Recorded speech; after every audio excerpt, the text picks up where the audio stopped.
Their goal is to kill Ascenders, steal their power, and create an unimaginable existence, Tristan explained. Can cultivation be stolen? Stephen asked. He never thought this was possible. It might be hard to believe, but there are ancient martial arts techniques that specialize in stealing cultivation. They usually come with a strong backlash. Most of them have been lost to time. Stephen glanced at the watch on his wrist that Dr. Dalton had given him. It could absorb his opponent's inner energy. This effect was similar to the martial arts techniques that Tristan was describing. As the number of martial artists ascending to the true immortal realm decreased, Tempest Citadel was gradually forgotten. Hardly anyone knew about their existence in contemporary times. The fact that they were capable of taking down Ascenders proved how powerful their faction was. Tristan and Zane were martial artists from ancient times, but even they had to be careful when dealing with them. Tristan set his cup of tea on the table. If you ask me, going after Tempest Citadel is a waste of time. The world is an interesting place. Surviving thousands of years is a miracle in itself. There's so many other worthwhile things to do besides revenge. I don't care what you think, Zane snapped. I've never forgotten what they did to me, and I will annihilate them. Look, you know as well as I do what they're capable of. Even I can't save you if they find out who you are. It was rare for Tristan to be so rational. He was rarely intimidated. Before the conversation could escalate, Stephen interjected and changed the topic to Phantasma Isle. He ushered Tristan and Zane out of his office and onto the helicopter. They set off for the eastern port. It was all too easy to make rash decisions in the heat of the moment. Regardless of what they ended up doing, they had to clear their heads before making a decision. And to achieve a clear state of mind, taking a stroll around the island was the best method. The appearance of Phantasma Isle on the surface of the ocean was abrupt and unexpected. It was an uncharted island on every country's map. Some of the fishing boats had discovered the strange landmass and had appeared out of nowhere and planned to take a closer look, but the orcs had made quick work of them and kept the island a secret. Ash and Red had lived on Phantasma Isle for thousands of years. They were familiar with the terrain, and unlike the orcs, they never got caught in traps. Herman and Amanda were staying at one of the huts near the shore. It's been a while since we found the vault, but we've made no progress in disabling the array, Amanda complained. Be patient, Herman said.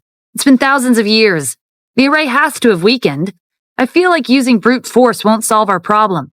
We need to find someone who knows how to break the array. Amanda gave him an incredulous look. Are you saying you want to ask outsiders for help? Do you want to give the treasures away? Finding reliable helpers was more complicated than it sounded. Everyone had a greedy heart. If news of the treasure vault was leaked, swarms of martial artists would be flocking to the island. What about Ash and Rhett? Herman suggested. Don't be so calculative. We've eaten so much of their food. We owe them a big favor. Why don't we call them over and ask for their opinion? It'll be more productive than us sitting around. Amanda reluctantly agreed. Ash and Rhett had relied on their food to leave a good impression. During their time on the island with the orcs, they spent their days eating and lazing around.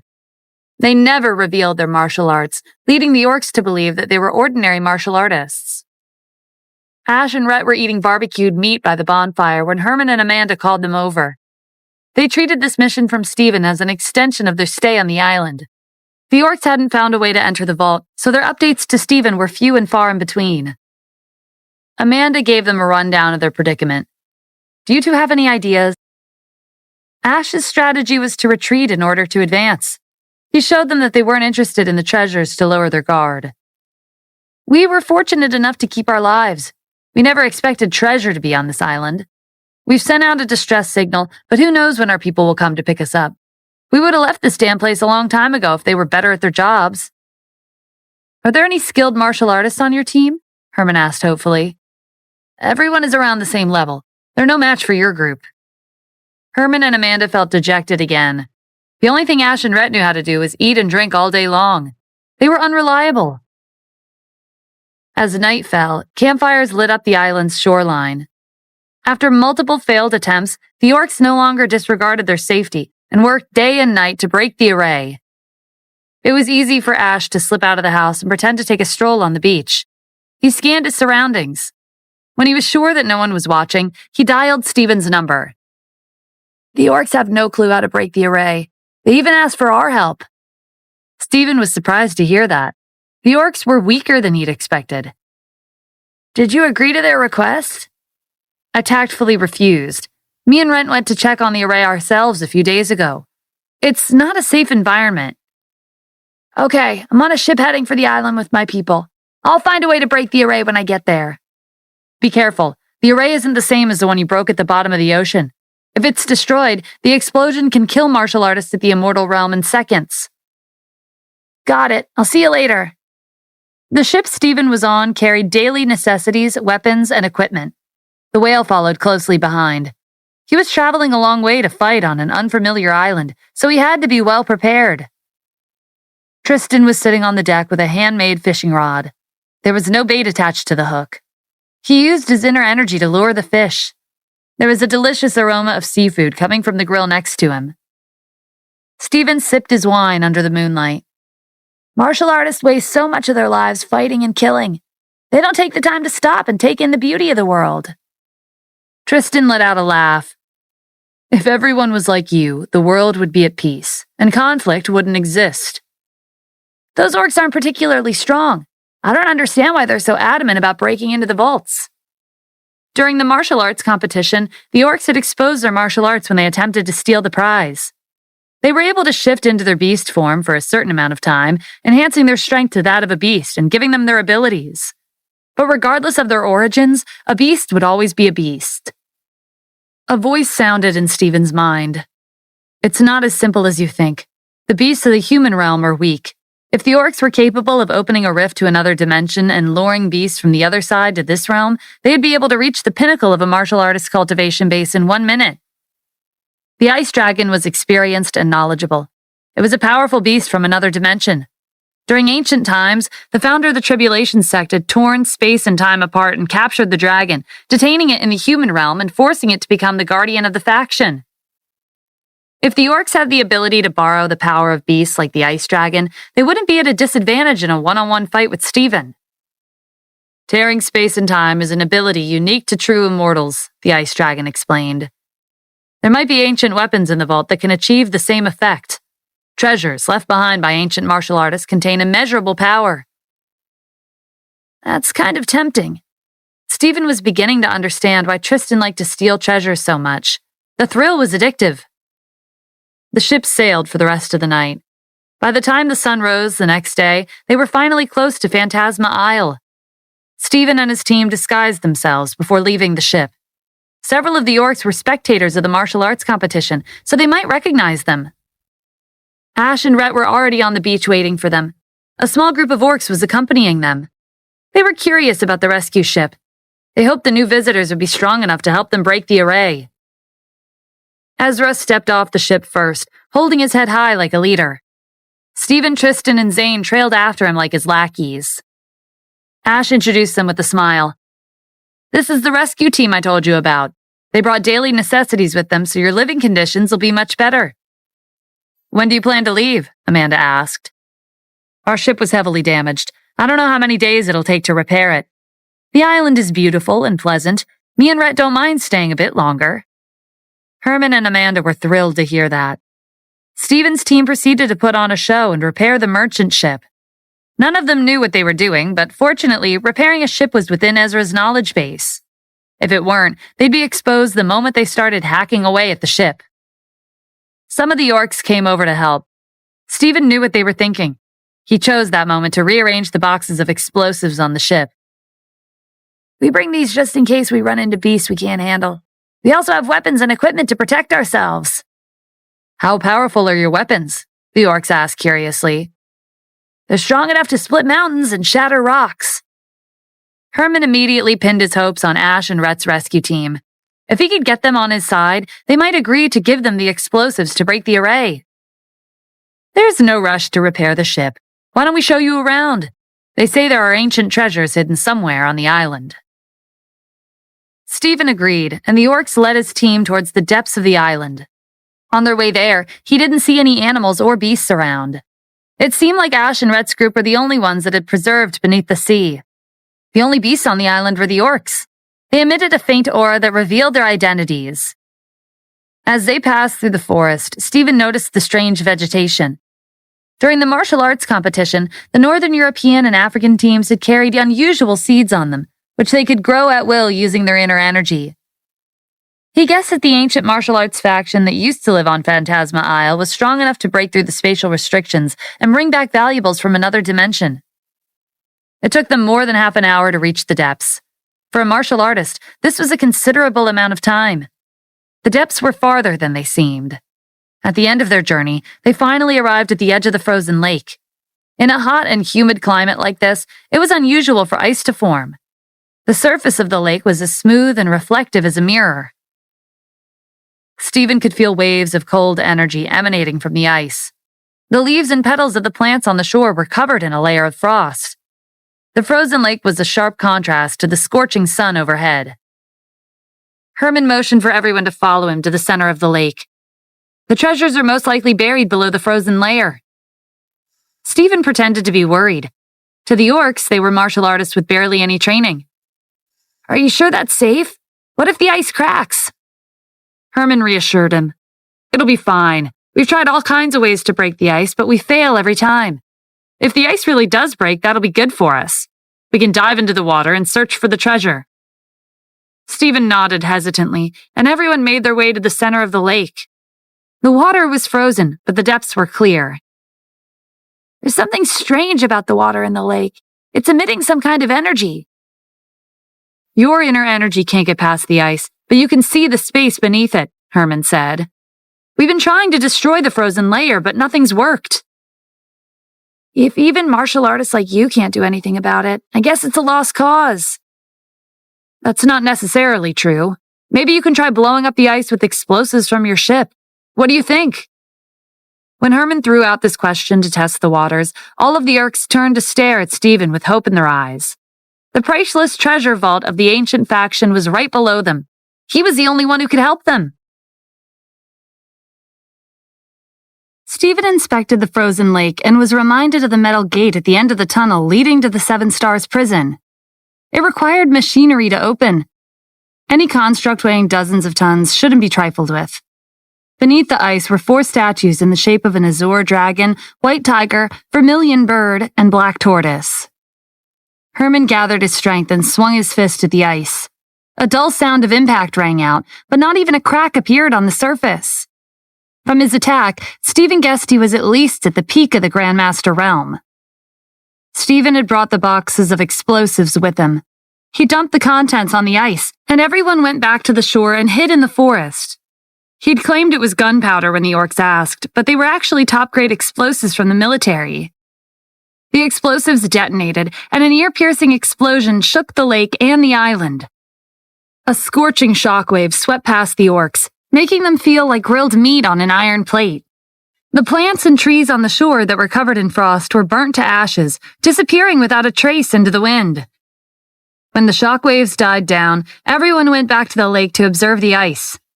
Not a single crack had formed from the explosion. The orcs' expressions changed from hope to despair, but they didn't give up. They pounded the ice with pickaxes and other tools. Stephen knew it was useless. He went up to Tristan and Zane and asked for their expert opinion. Is there a way to destroy the ice? There's a gate underneath, and I think the key to opening the door are the 4 divine beast statues. There has to be some kind of mechanism inside them, but they're underwater and we can't reach them. The answer is simple, Tristan said. Take out the illusory pearls. Stephen materialized the 7 gems. They were dazzling in the sun. Instead of calling it a weapon, it was more like a priceless artifact. Tristan gestured to the center of the lake. Position the gems above the lake. They'll reflect the sunlight and melt the ice. The explosion was at least 3,000 degrees Fahrenheit. If this method follows the same principle as using a magnifying glass to start a fire, the gems won't come close to reaching such a high temperature. The illusory pearls used to be Tristan's weapon before he gave them to Stephen. He knew what they were capable of, like the back of his hand. There are 7 gems. Each one amplifies the sunlight exponentially. Stephen watched the orcs vent their frustrations by hacking at the ice.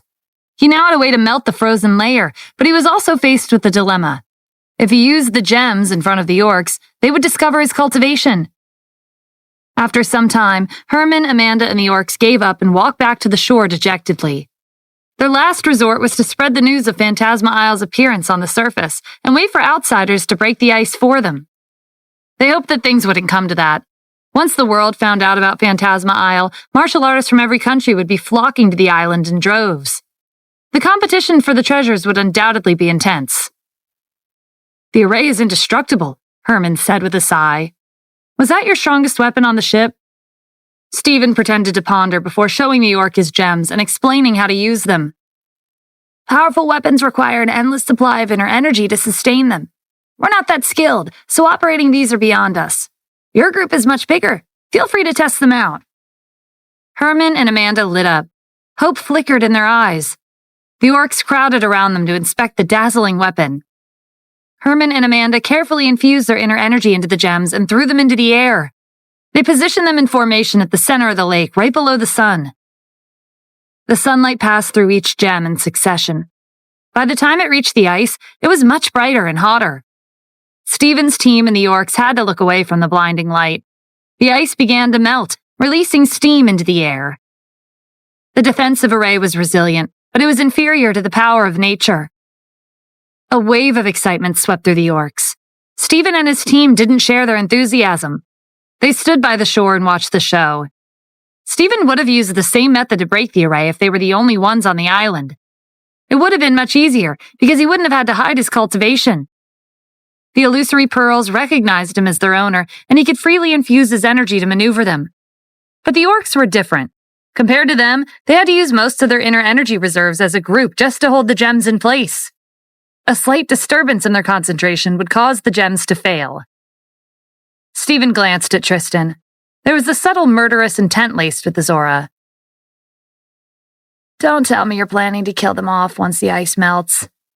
"Why not? They're my competitors." "I saw some of them speaking with the Northern European and African teams at the competition.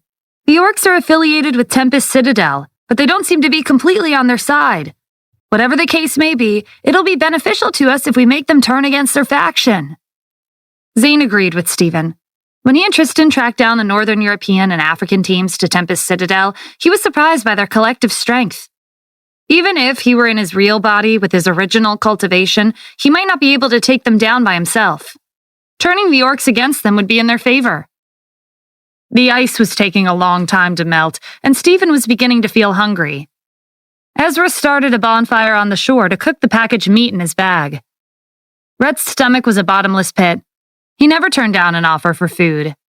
He pulled Ash over to the bonfire and waited for the meat to be cooked. The orcs were even hungrier than them. They were continuously using his inner energy to maintain the height and position of the gems. They had no time to eat and replenish their energy. The ice melted around 3 feet every hour. At this rate, it would take an entire night for the frozen layer to melt. When the sun began to set, Herman and Amanda had no choice but to gather all the orcs at the shore. They were reaching their limit, and without sun, they needed some way to keep their flames burning overnight. The orcs who hadn't assisted in melting the ice had preserved their energy. They condensed balls of fire to maintain the temperature and prevent the layer of ice from repairing itself.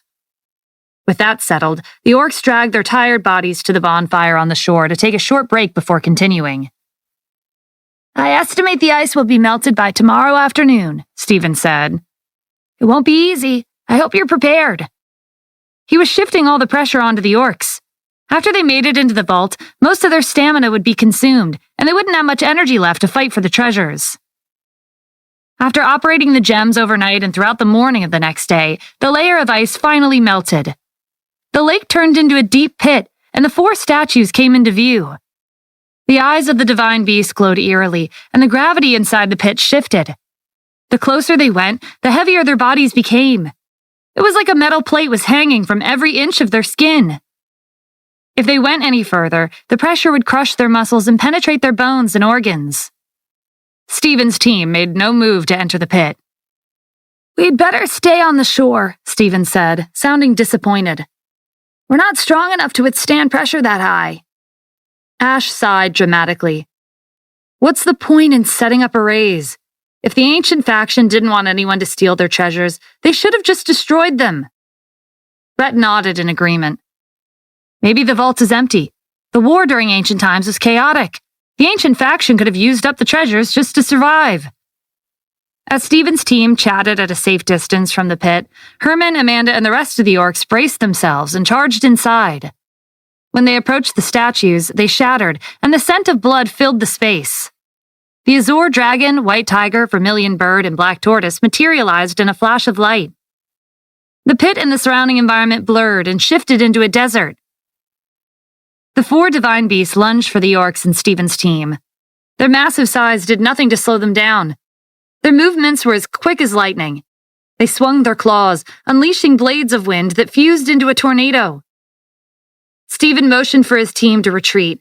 Fighting recklessly without having a clear understanding of those beasts was a death sentence. He called out to the orcs over his shoulder. "Don't panic! Those are phantoms, not their real bodies. Deal with them and the treasures will be yours." Herman, Amanda, and the orcs were stunned by their quick escape, but there was nothing they could say because the situation was in their favor. With the outsiders out of the way, they would have first pick when they reached the vaults. The orcs combined their inner energy to condense a phantom of a 3-eyed ape holding a metal rod. It blocked the 4 divine beasts' paths. An intense battle broke out, kicking up a storm of sand. Stephen's attention was on the metal rod in the ape's hand. The ape was a phantom, but its weapon was real. The ice dragon's voice sounded in his mind.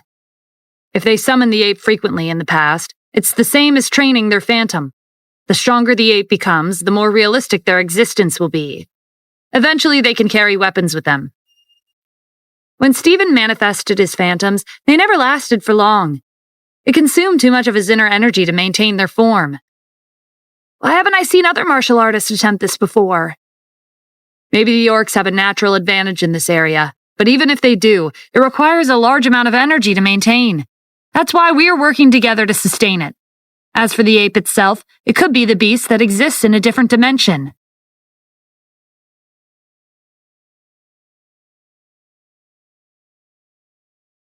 The 4 divine beasts were powerful, but they didn't have any weapons on them. The ape was fast, and it left afterimages behind with every swing of its metal rod. When the beasts were pushed back, they unleashed a burst of energy into the air. Just as they rained down on the ape, the rod in its hand trembled and extended into the clouds.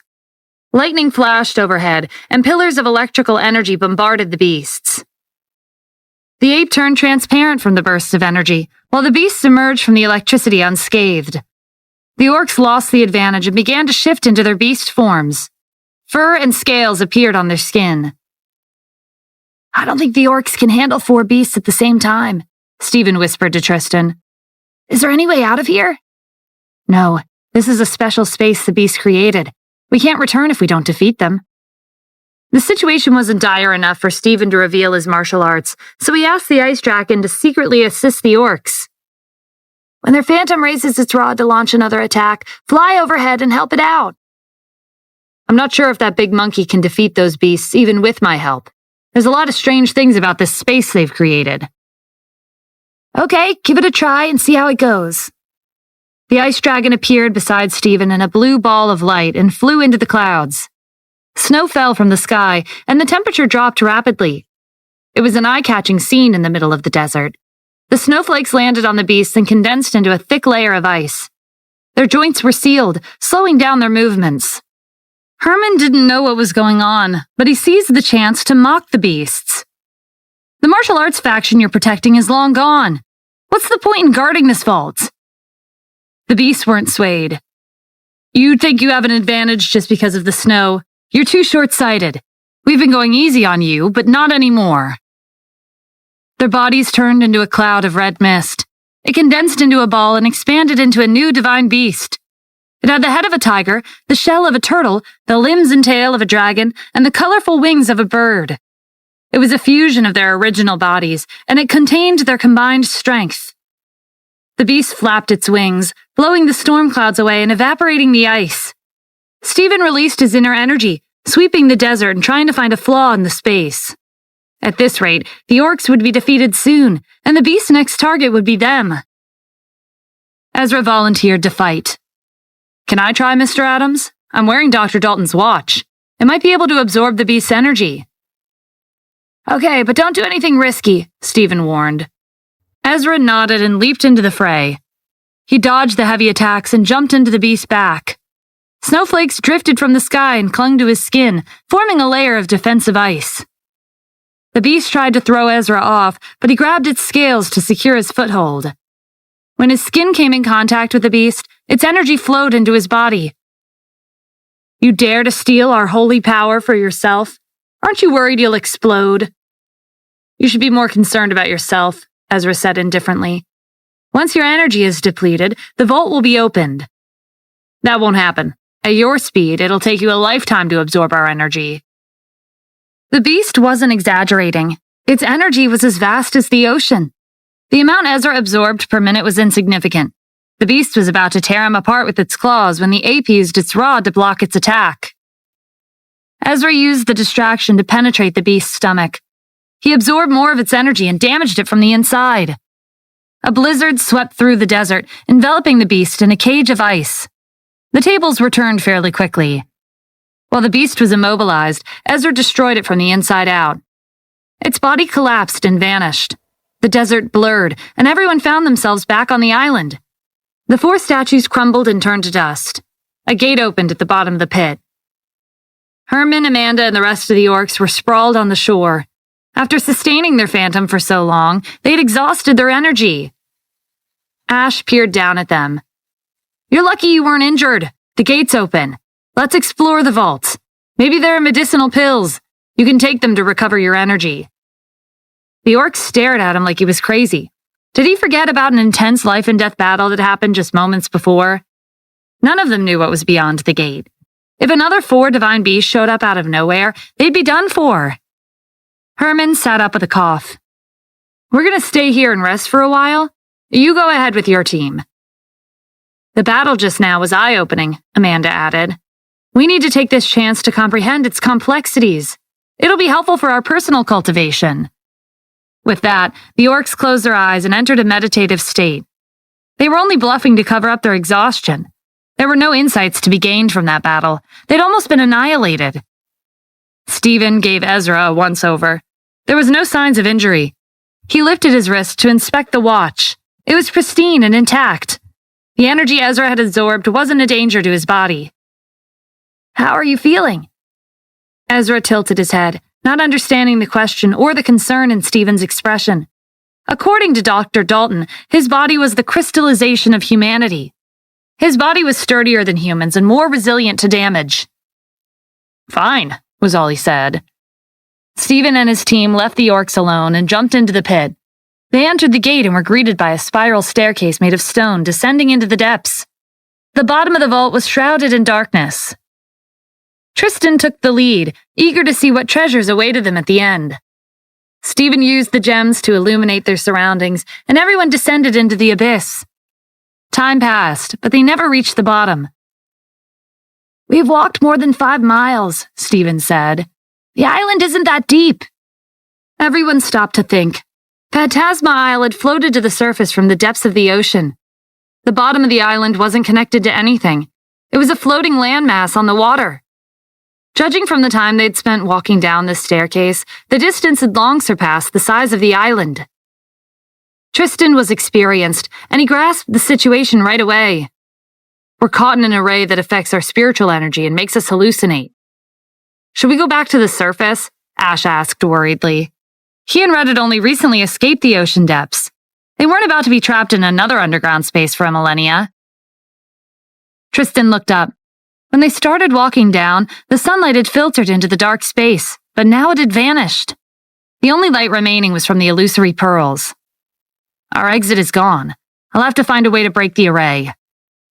Rhett condensed a ball of fire in his hand and tossed it into the depths. Everyone waited, but there was no sound of impact. His fire was engulfed by the darkness.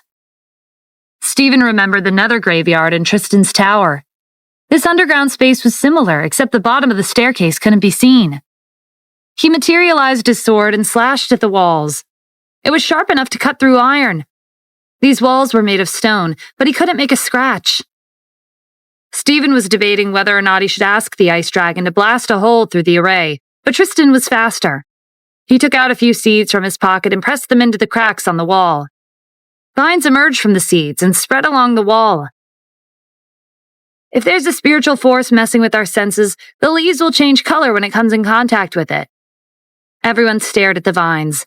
Minutes later, one of the leaves lost their vitality and turned yellow. The fluctuations in energy produced by the core of the array is in that area, Tristan explained. That's our target. He gathered his inner energy and struck the wall. The stone crumbled, and light flashed at the bottom of the pit. The rest of the stairs vanished, and solid ground appeared beyond the last step. Everyone walked along the corridor. When they reached the end, they found themselves in a large room filled with piles of gold, silver, and jewels. Scrolls and strange weapons were displayed on the shelves. Tristan didn't bother hiding his excitement. The familiar thrill of stealing treasures came rushing back in full force. Take your pick, but be careful. Items left behind by ancient martial artists could have the same backlash as the sacred manual. With that single warning, he was off, leaving Stephen and the rest standing there in a daze. They scanned the room and split up when they found an item that caught their eye. Tristan and Zane were from the ancient times, and they had an eye for treasure. The others couldn't match up to them. Stephen inspected a shiny weapon on the shelf. It didn't call out to him like his own sword had. It was important for martial artists to choose weapons that suited them. Powerful weapons were useless if they weren't a right fit. Stephen looked around for a few more minutes before he summoned the ice dragon. The blue ball of light shifted into a small flying dragon. It trailed after him like a pet. There are so many options that everything is blurring together. Can you give me some suggestions? The bones of a divine dragon on that shelf aren't too bad. Stephen looked over. He had no idea what he was supposed to do with a pile of bones. It was obvious that the ice dragon was choosing treasures for itself. Before he could say anything, the ice dragon shifted back into a ball of light and enveloped the bones. Flesh, blood, and scales formed over the bones, transforming into a dragon he'd never seen before. It was real and alive, and it was staring at him, right into his soul. Stephen's jaw dropped. You can bring the dead back to life? The ice dragon's unamused voice echoed in his mind. Mr. Adams, I'm not in a state of death. I used to be the guardian of the Tribulation sect, so I only exist in a specific spatial zone. I'm talking about that dragon that just formed from bones. The dragon blinked at him, and the ice dragon's voice sounded again. That's me. I'm using its body temporarily. This technique is a piece of cake for powerful races. While they were having a silent telepathic conversation, Herman and Amanda led the orcs down the staircase. They'd never seen this many treasures in one place before. Their eyes fell on the dragon in the corner. Is that a dragon? This vault is amazing. Hurry up and subdue it. It'll be helpful for our cultivation. Some of the orcs rushed towards the ice dragons in high spirits, but they couldn't get close to it, and they were sent flying with a sweep of its tail. The ice dragon gave the orcs a cold look before vanishing in a flash of blue light. The orcs were bewildered. What just happened? Herman and Amanda recovered from their shock and brought them back on track. Never mind that. Search the room for the treasures we need.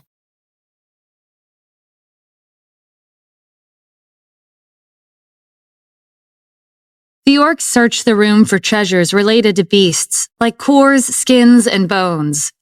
A curved blade made from bones attracted Herman's attention. He gripped the hilt and sensed a spatial fluctuation. He slashed at the air, and black lines appeared around him. Tristan and Zane glanced over. With their knowledge and experience, they recognized the black lines as tiny spatial rifts. That weapon is more destructive than it looks, Zane whispered. No defensive array can contain its attacks. If that were true, the ancient factions on Phantasma Isle wouldn't have been wiped out, Tristan said. I'm talking about the present. We're not in the ancient era anymore. Even though the orcs had picked up a weapon with the ability to tear space apart, they were still no match for Tristan and Zane. Stephen found a box in the corner with an egg inside. He touched it and felt its full life force. It was still alive after thousands of years, and it hadn't hatched yet. He didn't say anything and quietly slipped the egg in his pocket. Tristan was swifter and stealthier than anyone in the room. He quietly opened the entrance to his miniature tower and stuffed the valuable treasures inside, leaving the not-so-worthwhile items behind. The orcs opened one ancient scroll after another as they searched the room. Some of the scrolls recorded martial arts techniques, while others were portraits. Why are there so many portraits in the vault? They're not worth anything. Maybe the ancient faction kept them as a memento to their loved ones. I doubt it. The higher a martial arts cultivation becomes, the less interested they are in romance and love. When the orcs were about to toss the scroll aside, golden light came from the portrait. A handsome man and a beautiful woman stepped out from the scroll. Their cold gazes swept over the crowd that had barged into the faction's treasure vault. Herman and Amanda tensed. Are they the real guardians of the vault? Prepare for another battle, they ordered the orcs. The man raised his hand and clapped. The orc nearby felt like a hammer had slammed into his chest. He crashed into the floor, and the treasures he'd stolen fell out of his pocket. Stephen and his team stayed where they were and eyed the man and woman cautiously. The man addressed the orcs who had questioned the scrolls. Every time there were ascenders in the faction, we painted a portrait of them to be kept as a memento. Our power is infused into the scrolls, and they're stored in the vault as a guardian. If the man were present in his real body, he could have killed everyone here with a wave of his hand. I'll consider it fate that you made it down here. Take the items you choose and leave. As for you, the man pointed at Tristan, you have to stay behind. Why am I the only one who has to stay here? Because everyone else has only pocketed what interested them, but you're different. You've emptied half the vault. The man had witnessed Tristan storing the treasures into his tower. If he let him go, that'd be the same as destroying his faction's legacy. Tristan was confident in his martial arts. He wasn't about to give up his treasures because of one threat. Your faction is no more. It disappeared thousands of years ago. Don't be obsessed with the minor details. These treasures will be much more useful in my hands. The man waved his hand, and everyone was transported to the surface of the island. Because of the sudden change in environment, some of the orcs were knocked over, and their treasures scattered over the floor. Before they could pick them up, they were back on the surface. Their trip was wasted, just like that. The man had proved that he was powerful. Even though the unlucky orcs were angry, they didn't have the courage to challenge him. Stephen sensed the killing intent coming from the man. He's a true immortal, he whispered to Tristan. Why are you risking your life for materialistic possessions? I don't know what you're talking about. All I'm doing is defending what's mine. Mr. Tristan, listen to me for once, Stephen pressed. Tristan brushed him off. Just stay in the corner and watch. He pulled out the hilt of his sword without its blade from his tower and assumed an offensive stance. The man's eyes shone with anticipation. It's been a long time since I've fought with weaklings. Well, you know what they say. It's a good thing to broaden your horizons. I'll let you experience the consequences of your arrogance. He walked towards Tristan. A musical note echoed with every step, and a wondrous rhythm filled the air. 10 steps later, everyone present had their heartbeat and pulse outside their body's control. It was an uncomfortable feeling, like their lives were in his hands. You should step back, Zane advised Stephen. You don't want to get caught up in the crossfire. Can't we just drag Tristan off the island and leave? There's nowhere to go. The entire island is the faction's territory.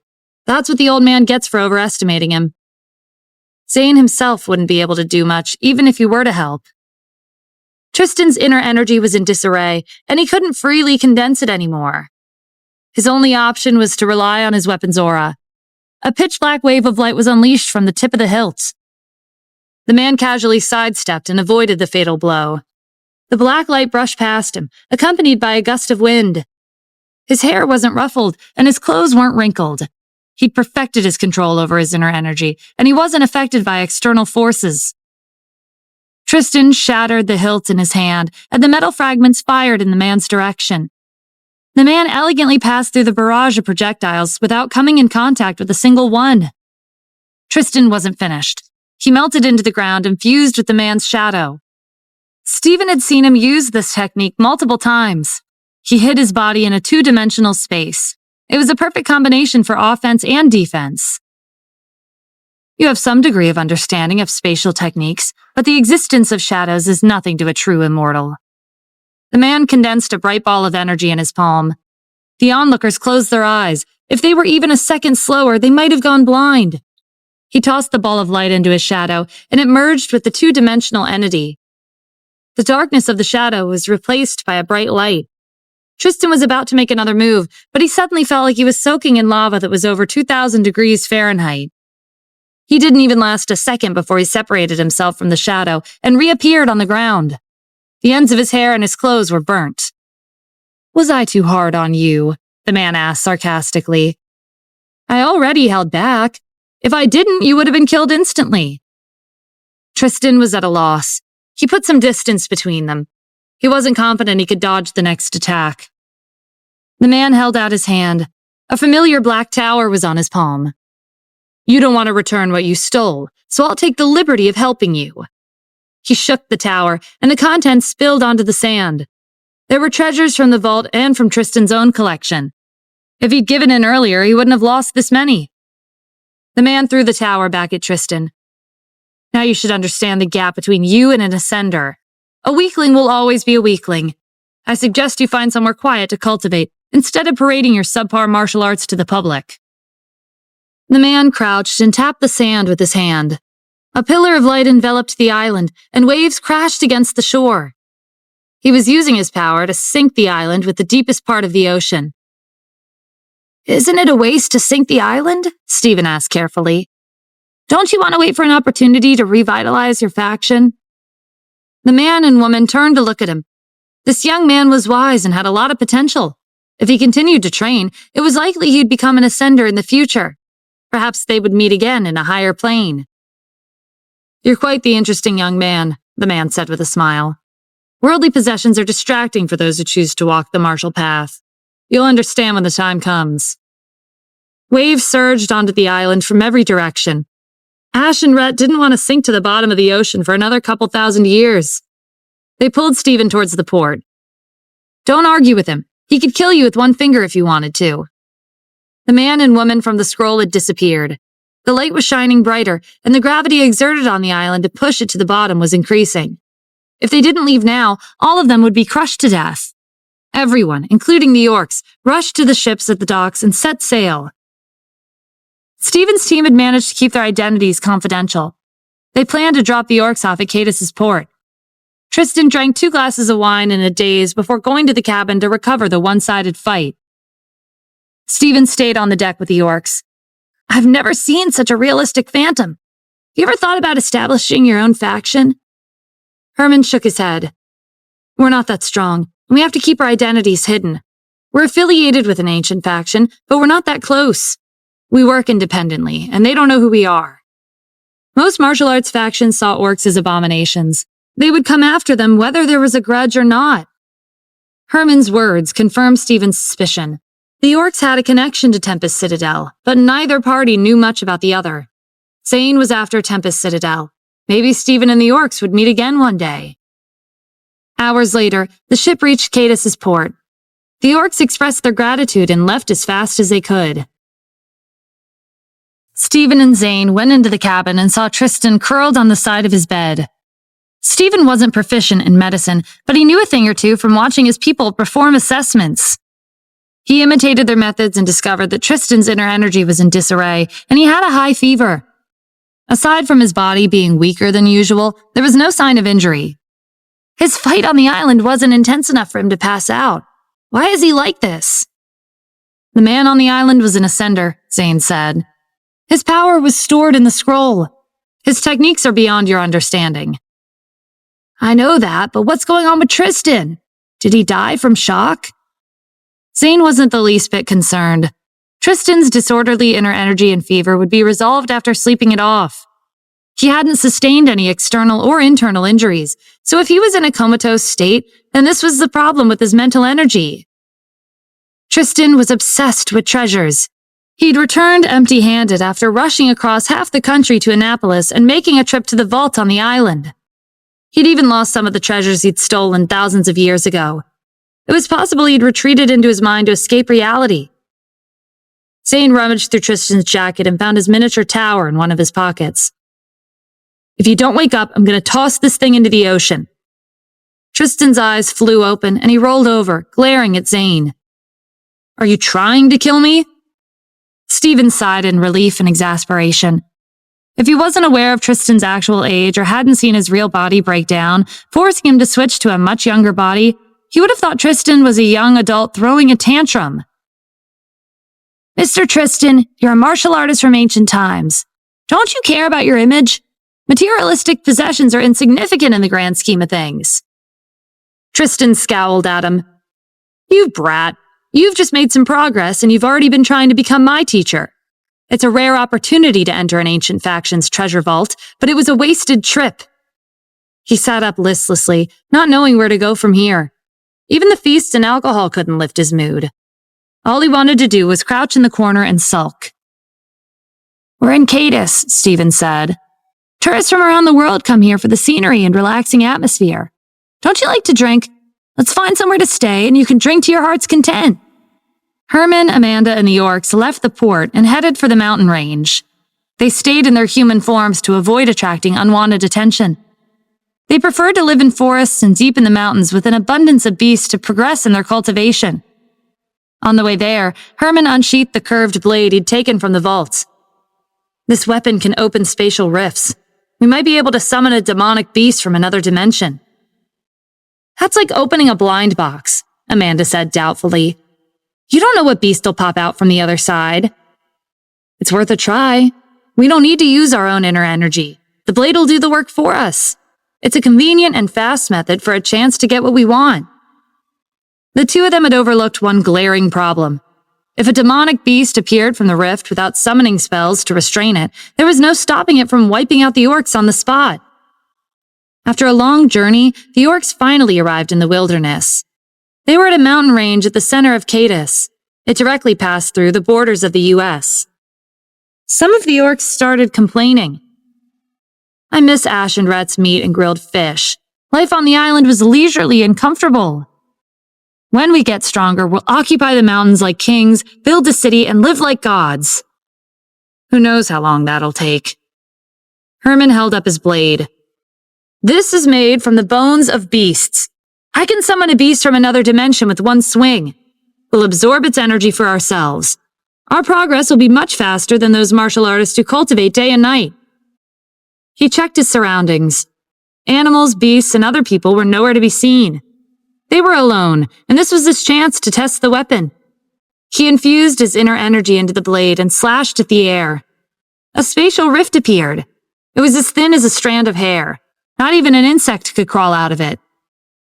Herman was still satisfied with the blade. When my cultivation increases, the rifts will get bigger. It'll be enough for a beast to come through. Then cultivate faster, the orcs complained. Don't make us wait until we're old and gray. He gave them an annoyed look. Can't you have some confidence in me? The crack between two dimensions was about to disappear when a pitch-black hand gripped the edge. It tore the rift, expanding its size. A lean and humanoid being crawled out of the crack. There were 2 horns on his forehead, and its skin appeared to have blackened from fire. His eyes were fierce and filled with greed. The orcs didn't have a chance to react. The being seized Herman's wrist. Trash like you don't deserve weapons like these. You'll get yourself killed. He exerted a small amount of his strength and snapped Herman's wrist, swiping the blade before it could hit the ground. Herman gritted his teeth and signaled for the orcs to attack. Waves of light bombarded the being. A cloud of smoke settled over the clearing, and the surrounding rocks turned into dust. As the smoke settled, the being's laughter rang out. Martial artists from a low-level realm like this couldn't possibly threaten me. If you submit, I'll let you keep your lives. If not, don't blame me for being merciless. Herman had lost his rationality from the pain in his wrist and his anger at having his weapon stolen. He concentrated his inner energy on his uninjured hand and threw out a fist at the being. The shadow of the blade flashed across Herman's chest, and then his body split in half. His blood and organs splattered on the ground. The difference in power between the orcs and the being from another dimension was like heaven and earth. Amanda stopped the orcs from attacking. They put some distance and cautiously observed the being. The being was from the Azora realm, a spatial realm adjacent to the human realm. He came across Herman's spatial rift by chance and crawled through. This was his first time here, and he wanted information. He couldn't kill all these people. I'll tell you one last time. Those who submit will be spared. If you still want to go against me, then come. I'll grant you a clean death. He released a faint red glow. This was the unique aura of beings from the Azora realm. It's unsettling the orcs. They asked Amanda for her opinion. The only advantage we have are our numbers, Amanda said. That thing stole the blade and killed Herman. Our chances of winning are too low. Aren't we going to take revenge for Herman? The orcs asked. We'll stay with that thing for now and wait for an opportunity. He has to have a weakness. Amanda didn't want to increase the number of casualties in battle. She wasn't confident in winning. She turned to the being from another dimension. We'll do as you say, but don't cross the line. We're not afraid of fighting to the end. Wise decision, the Azora said with a smile. His stomach growled from hunger. The first thing he had the orcs do was hunt. Compared to the human realm, the Azora realm was barren, like the slums. He couldn't wait to have a delicious meal. As the orcs went into the forest to hunt for food, the Azora slashed the air with the blade. Spatial rifts appeared around him. He reached out with his aura to survey the other side, but he didn't sense his own kind. This was normal. The Azora realm was thousands of times larger than the human realm. Opening a tiny spatial rift aimlessly was like taking a shot in the dark. Even so, he was satisfied with the blade. His goal was to open a rift to the Azora realm and summon his companions to the human realm. Then they'd occupy and take over this low-level realm. Amanda was watching the Azora from a distance. There were records of invasions of beings from other realms in ancient texts. They failed every time. With the existence of ascenders, the human realm wasn't as weak as beings from another world assumed they were. The orcs set up a campfire and prepared the meat. The Azora's mouth watered. Your group is weak, but you're pretty useful. Do you have an enemy you can't handle? I'll deal with them for you and test this realm's martial arts. That's none of your concern, Amanda said dismissively. Still trying to act tough? Fine, deal with them on your own. The Azora snatched a roasted lamb leg from one of the orcs and walked away. The orcs sat around the fire and began to eat furiously. They didn't have an appetite, but they needed to replenish their energy to take revenge for Herman. They whispered as they ate. Ashenret's group might still be at the port. Should we ask them for help? We don't really know each other. Our friendship isn't deep enough for them to risk their lives for acquaintances. That thing is out of our league. We don't have any other options right now. They're our only hope. One of the orcs made up his mind to slip away when there was a chance. The Azora was alone, and he wouldn't be able to keep an eye on everyone. Cadis's port was far more prosperous than when the royal family was in control. The U.S. and Scotty had moved in with a large investment, pulling up the economy and improving the standard of living. Tristan's mood finally lifted as he was forced to sit down for a feast and wine. He was on the patio with Stephen and Zane at a seaside vacation home. This is the true meaning of life, Stephen said. Take it all in. Maybe then you two will have different perspectives on life. Tristan shot him a disdainful look. I don't know how a cultivator like you progresses so fast. Because I'm a genius. Tristan and Zane ignored his shameless remark. A few members from the Leviathan Unit's intelligence team went up to Stephen. Their mission was to keep an eye on Tristan and Zane. They couldn't let the Sovereign handle trivial matters. What has Scotty been up to? Stephen asked. We invited them to Cadis because we imposed on their territory, but we can't give them free rein. The intelligence team reported in detail. They've built production lines for light industrial products to make up for the lack of domestic productivity. They've also introduced heavy industrial products in Cadis. Their projects don't overlap with our trade industry. While Stephen was at sea, the United States' businesses in Cadis stayed on the right track. It was smooth sailing, and there was nothing for Kim to personally handle. Looks like they know their limits. They're aware that if they go too far, they'll be kicked out. Stephen called the Eastern Port and asked the Customs Department to lift the restrictions on sailing. Phantasma Isle had sunk to the bottom of the ocean again, and there were no more safety concerns at sea. Now that they were back from their trip to the island, Stephen didn't know if Tristan and Zane wanted to continue their pursuit. Tempest Citadel was a powerful ancient faction. It wouldn't be wise to provoke them. It'd be better for Tristan and Zane to keep a low profile and keep their identities hidden in the long river of history. Unfortunately, Zane didn't agree. Tempest Citadel is the enemy of all Ascenders. They're ambitious. If we let them off the hook, who's to say they won't destroy the world? That's a bit exaggerated, Stephen said. So far, the Leviathan unit in Hellcrown Palace haven't found much information on Tempest Citadel. Rushing blindly into enemy territory wouldn't end well for them. Zane gestured to Ezra, who was sitting on the beach and gazing into the distant horizon across the ocean. Ezra is a perfect example. He's a creation that came into existence by absorbing the essence of martial artists. He surpassed the level of typical martial artists in a short period of time. Tempest Citadel absorbs the essence of Ascenders. They're more powerful than you could ever imagine. That was even more reason for Stephen to avoid provoking them. He opened his mouth to protest, but he swallowed his words when Zane looked him in the eye with the wisdom and intimidation of an ancient martial artist. Stephen braced himself. He knew where this was going. Zane was about to persuade him with a reasoning he wouldn't be able to refute. The same thing had happened when he convinced him to hold the martial arts competition. One who walks the martial path can hide temporarily, but not for a lifetime. The speed at which you cultivate is faster than others. You've already reached the red dust immortal realm. It's only a matter of time before you break through to the true immortal realm. When you ascend, Tempest Citadel will ambush you, and all your hard work will go to waste. If you let them do as they please, you'll be endangering your family. Sure enough, Stephen was convinced. His family was on the line. Just when they were about to come up with a plan, an orc stumbled over. His target was Ezra, who was sitting on the beach. To the orcs, Ezra was the leader of Ash and Rhett's rescue team. Ezra, we need your help. We ran into a troublesome enemy in the mountains. Can you lend us a hand? What exactly do you need help with? The orc let out a heavy sigh. We opened a rift with the blade we took from the vault. It was a big mistake. They sat next to Ezra, crowding his space like they were close friends, and told him the whole story. Their enemy was an invader from another realm, and their goal was to occupy the human realm. This was a crisis that required the collective effort of the martial artists to handle. Stephen held his breath and pricked his ears, listening in to their conversation. Ezra looked back at him for his opinion, and he nodded. Ezra turned back to the orc and relayed Stephen's intentions. Don't panic. I'll lead a team to assist. Let's go right now. By the time we get there, it'll be nightfall. Your enemy won't see it coming.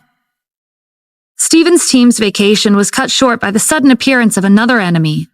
They changed into their disguises and left the port in an off-road vehicle. Stephen was curious about the new species from another world. Orcs can absorb the energy of beasts. Why couldn't they do the same with this one? The only logical explanation was that the enemy didn't fall under the same category as a beast. After eating his fill, the Asura dug holes in the dirt and planted seeds from another world. They could be used as weapons at crucial moments. Within minutes, the seeds sprouted into a plant that resembled a cactus. The other orcs watched him warily. They didn't know what he was up to. His strange hobby weirded them out. The cactus-like plant gave off a strong stench that repelled living beings from approaching. The Asura used the blade to open a spatial rift. He pulled the plant from the dirt and threw it into the other dimension. A dull explosion sounded from the rift. The needles on the plant were detachable. When fired, they were like bullets from shotguns. The smell was pungent, and it would attract the Asura's own kind into the human realm. Stephen's team was hiding in the distance, confused by his actions. What is he trying to do? Stephen asked. Tristan shrugged. Who knows?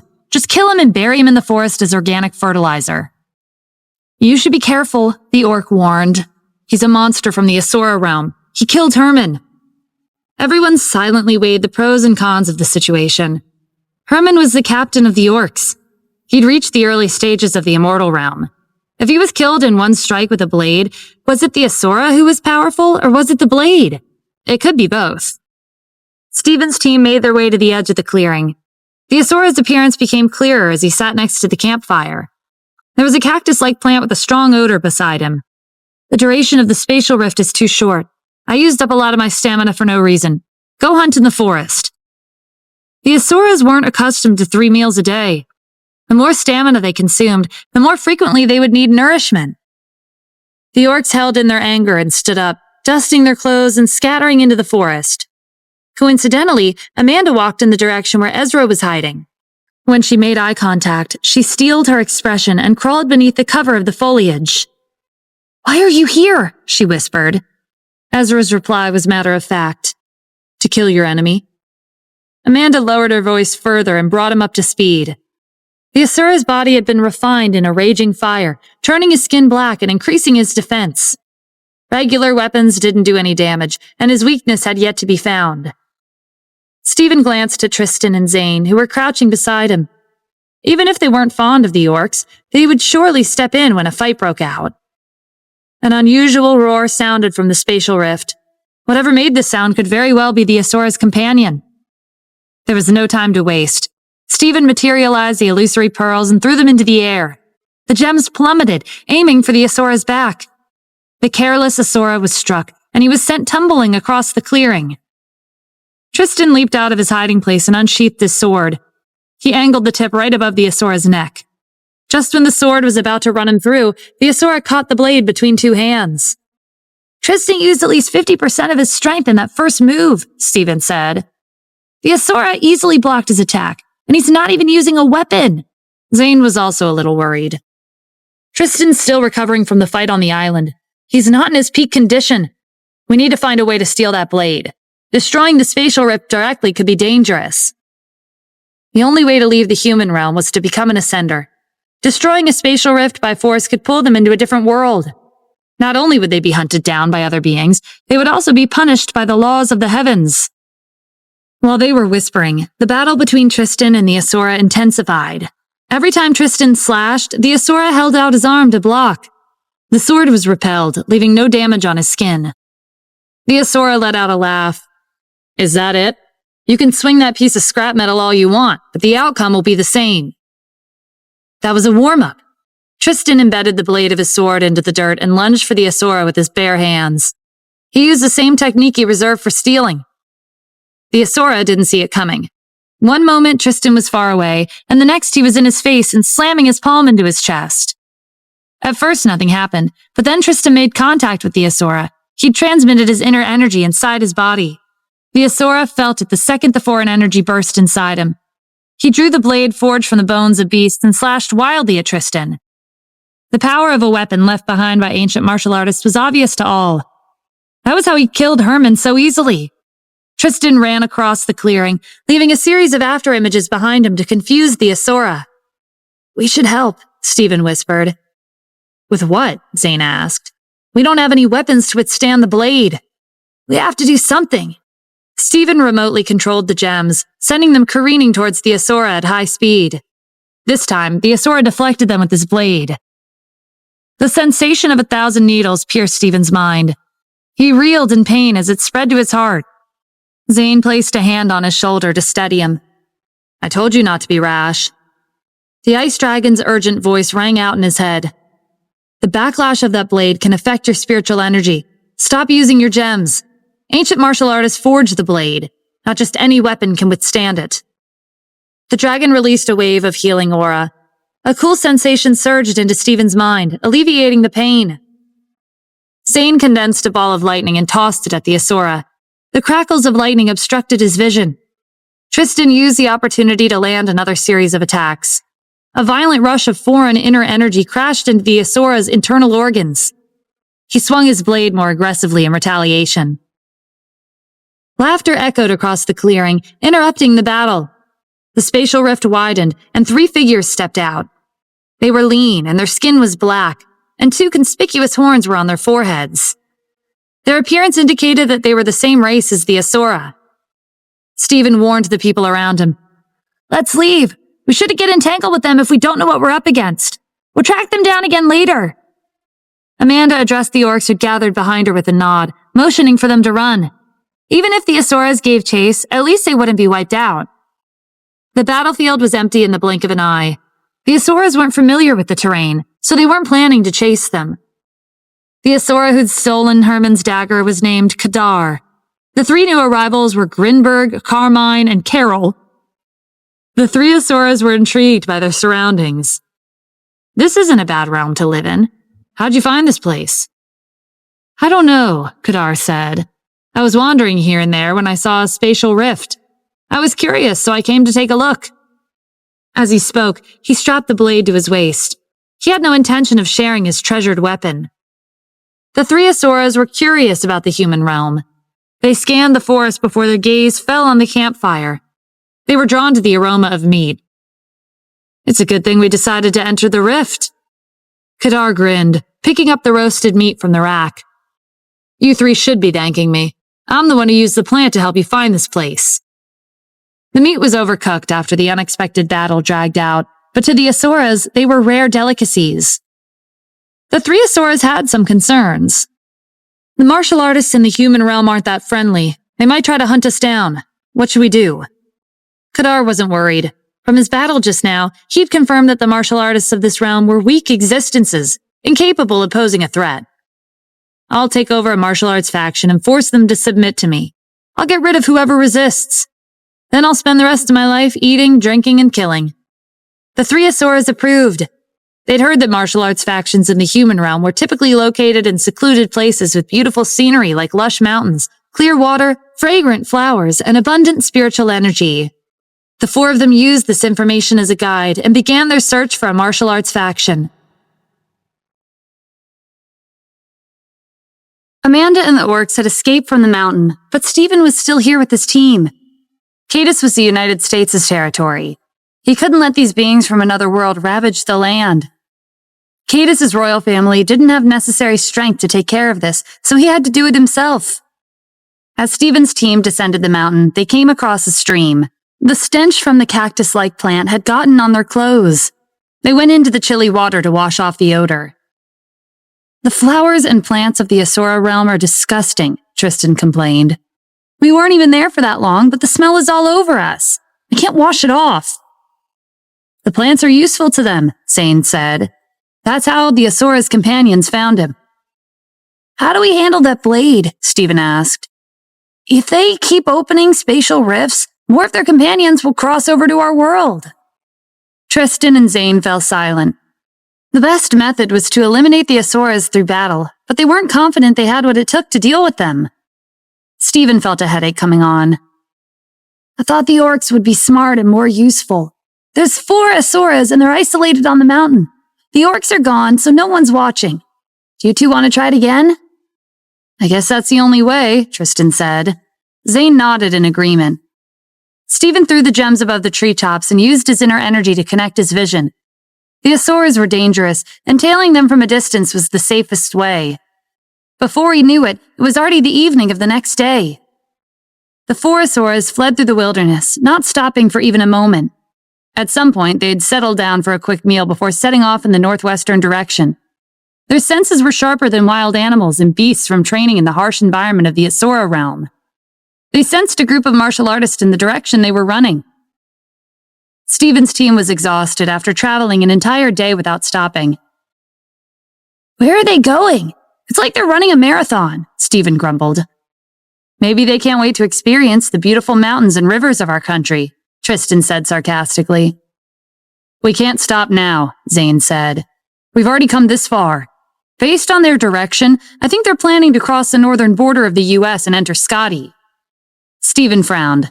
Trekking across Scotty's territory was risky. If he wasn't careful, the same incident with the Tribulation sect would happen again. Last time, the U.S. had paid Scotty monetary compensation and a share of Cadus's business. They couldn't make the same mistake. Maintaining the gems in the sky was taxing on Stephen's stamina.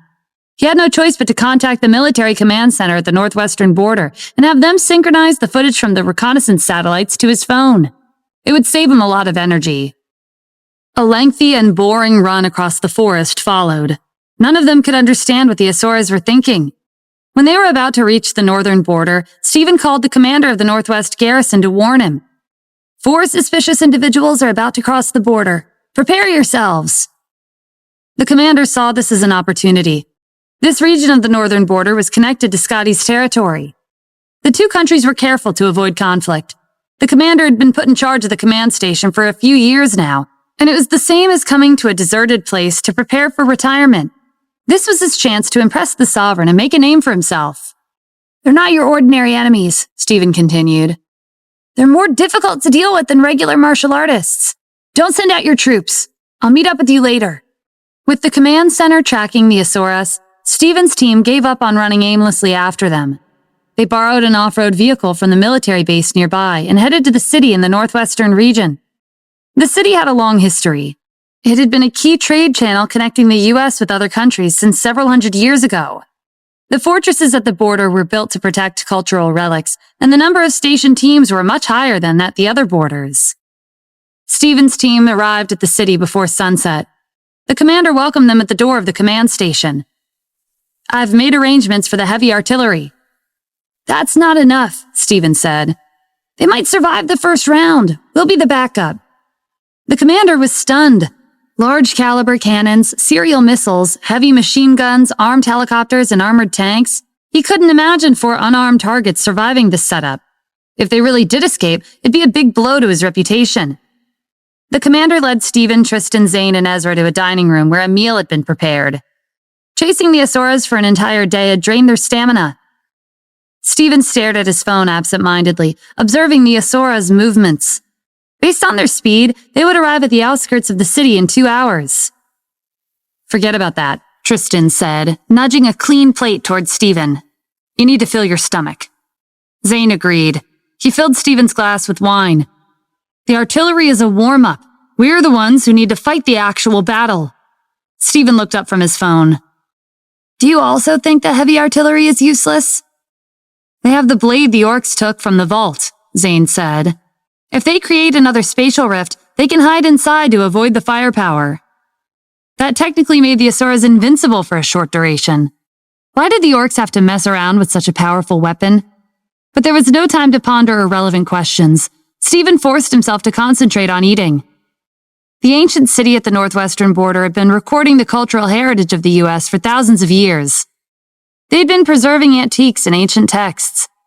To ensure the safety of the public in the city, Stephen asked the commander to announce a battle drill ahead of time and arranged for the artillery to be deployed 10 miles away from the command center.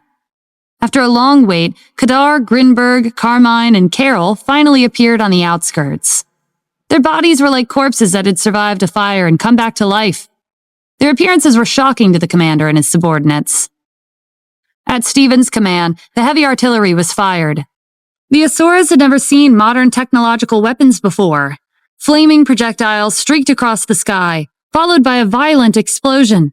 Smoke shrouded their figures as a dense rain of bullets bombarded them.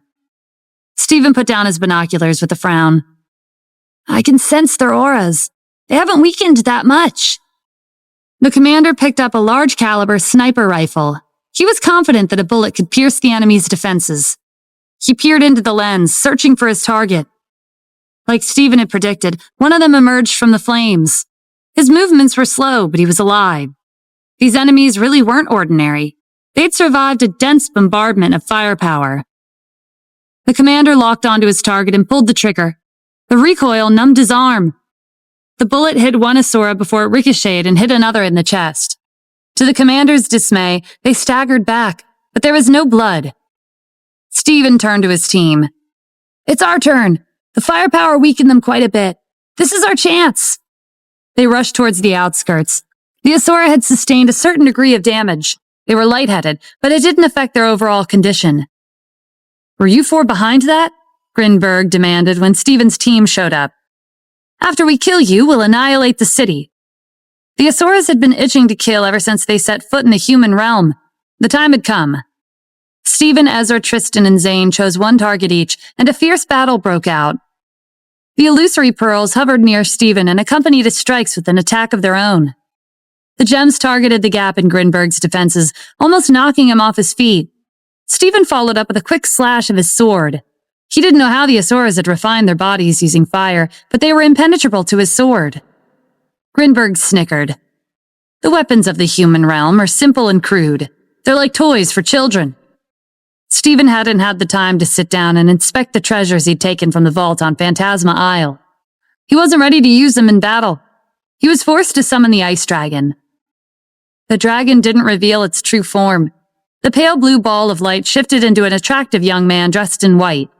His hair was as light as snow, his skin was pale, and his eyes were striking blue. "I'll make quick work of that monster." Stephen had never seen the ice dragon in human form. "You're going to fight like that?" "This form is flexible and dexterous. It's suitable for battle." The ice dragon condensed a spear made of ice and swung at Grinberg.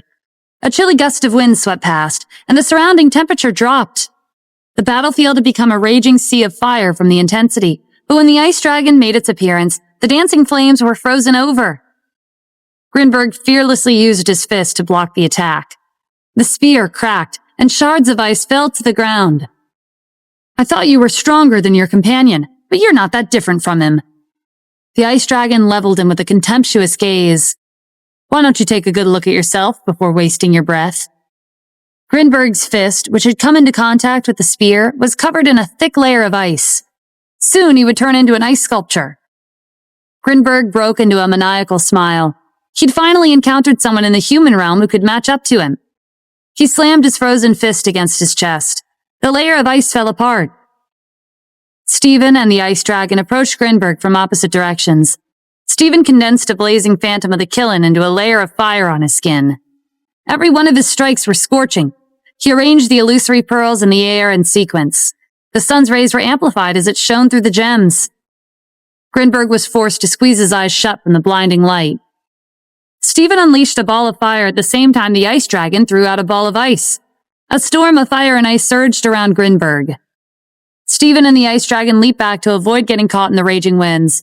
They used this brief moment to assess the other battles. Tristan was relying on his speed and unpredictable techniques. Carmine's attacks were missed every time. Zane was using a technique that engulfed his fists in lightning.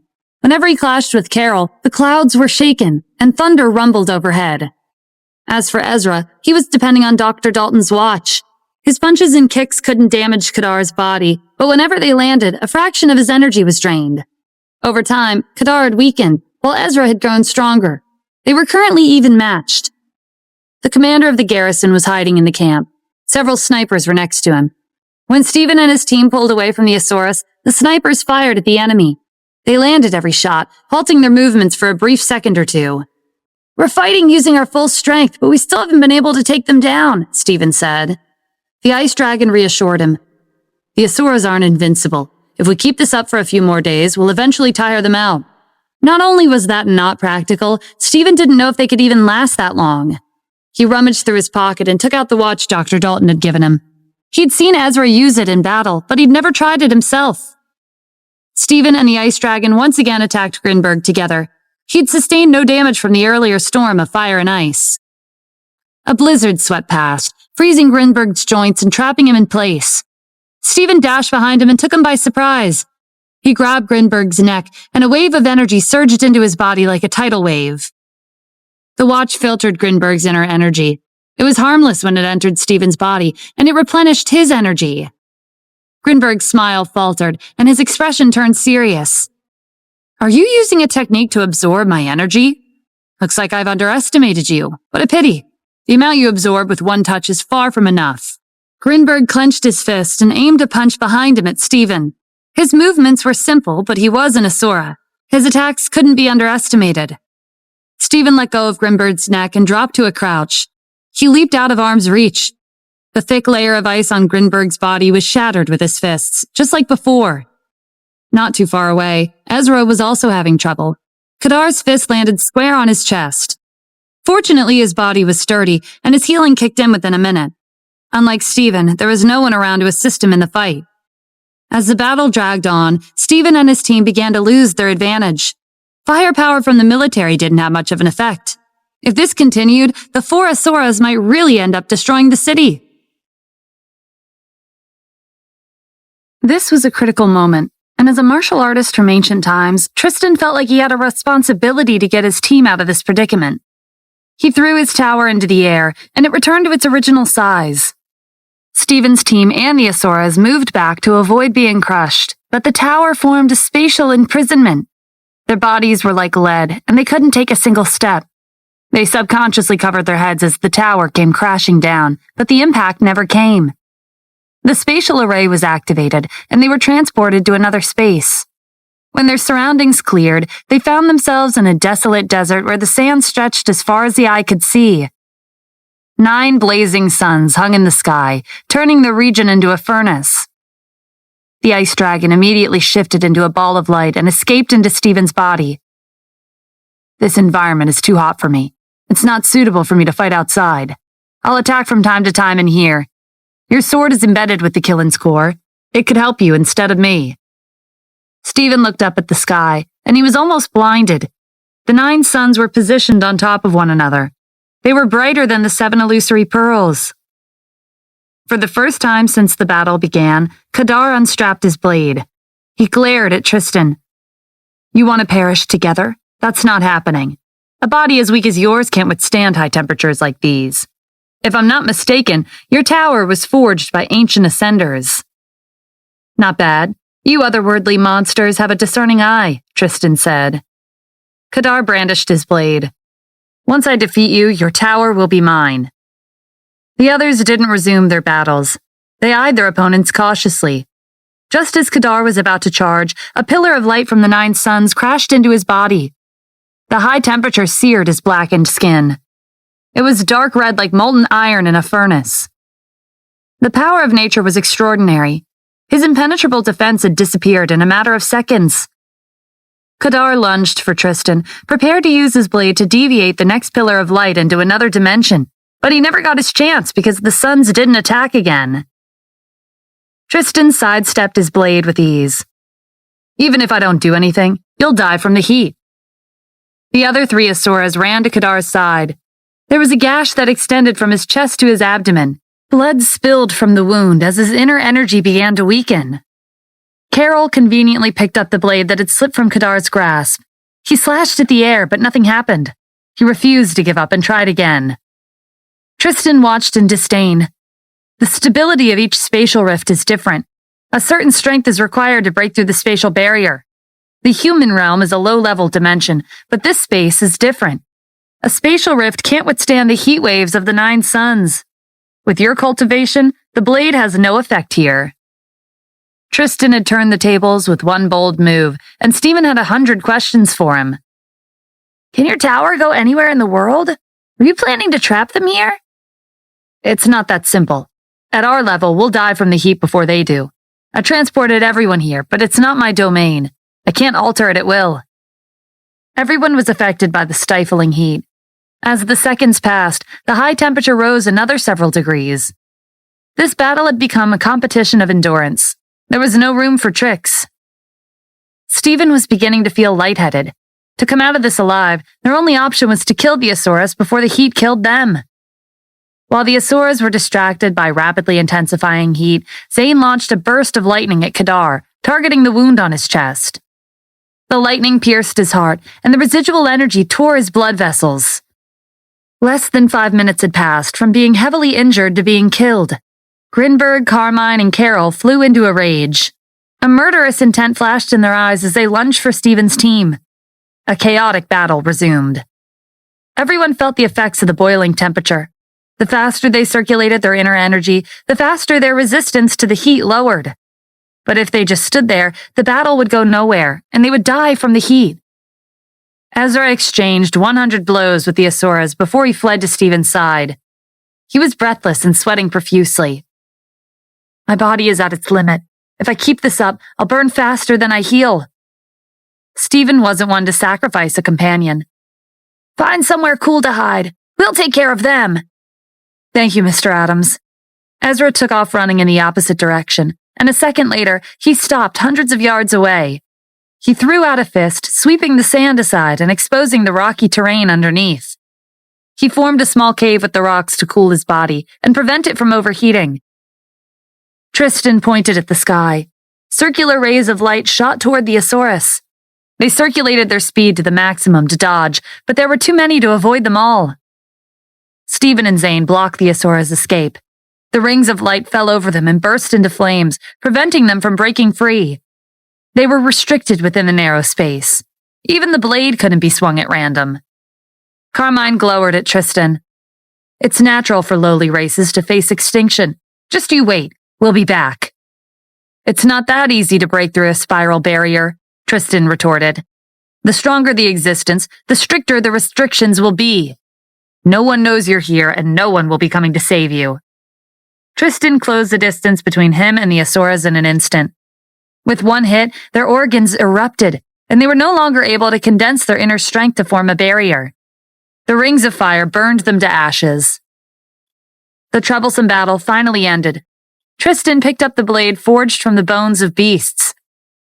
Finally, I didn't work this hard for nothing. Put it away for now, Stephen urged impatiently. Transport us back to the northwestern border. If you keep stalling, we'll burn it to a crisp. Relax, it only takes a few seconds. The tower materialized, and a bright light enveloped them. One dazzling and radiant moment later, they were back at the outskirts of the northwestern border. The commander of the garrison had been searching for Stephen's team everywhere. They thought the strange black tower had crushed them. When the commander saw that Stephen was safe and sound, he was moved to tears. Mr. Adams, you've accomplished an incredible feat today. If it weren't for you, the city would have been destroyed. I was only doing my duty. Arrange a place for us to stay. Yes, sir. Tristan's team had sustained internal injuries from the heat and prolonged usage of their inner energy. Their priority was to return to peak condition. The commander booked a luxury hotel in the city for them. The first thing they did was take a cold shower to alleviate the heat. At the dining table, Zane voiced the question everyone had on their minds. Tristan, you've been acting like a different person ever since you picked up the blade. You've looted countless treasures in the past. Why make such a big deal out of this one? Those Asuras broke through space. We're capable of that too. Isn't it exciting to go to another world to steal their treasures? This is a golden opportunity. Tristan didn't care about the money. What he cared about was the treasures themselves. But the spatial rifts were dangerous. The blade opened a portal to a random dimension with every swing. If he wasn't careful, he would get himself killed. Mr. Tristan, you need to think this over, Stephen advised. Aren't you already satisfied with a leisurely life? A tree can desire peace, but the wind never stops blowing. You didn't experience the chaotic war during the ancient era, so you might not understand. But invasions by foreign dimensions have existed for a long time. It happens once every few thousand years. The main reason they're able to break into our realm is because the strength of the spatial barrier periodically changes. It's natural for the strong to invade the weak. Humans are weak, and the Earth is a world with endless opportunities. Why wait for them to strike first when we have the means to take the initiative? Stephen knew Tristan wasn't trying to scare him. Zane had told him about the war during ancient times in passing. The outbreak of the ancient war was tied to multiple reasons. Aside from internal strife, foreign beings from other dimensions had invaded the country. Tristan had roamed the ancient era for a long time before faking his death in the Nether graveyard. He lacked the ability to clash directly with beings from another dimension, but he'd mastered several unique techniques to make up for it. Stephen couldn't persuade Tristan to give up on his crazy idea, so he gave Zane a meaningful look and changed the topic. How are you planning to take down Tempest Citadel? Zane's reply was as disastrous as Tristan's.